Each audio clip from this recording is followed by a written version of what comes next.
Bulldozers play a crucial role in filling lakes during land reclamation or construction projects. These heavy machines move and compact large volumes of soil, sand, or debris to gradually raise the lake bed.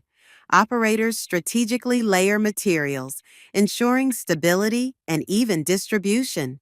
Bulldozers' powerful blades efficiently reshape terrain, making them ideal for such extensive earth-moving tasks. Engineers monitor progress to maintain ecological balance and prevent structural issues. Once filled, the area can be repurposed for agriculture, urban development, or recreational spaces, transforming the landscape to meet human needs. Bulldozers play a crucial role in filling lakes during land reclamation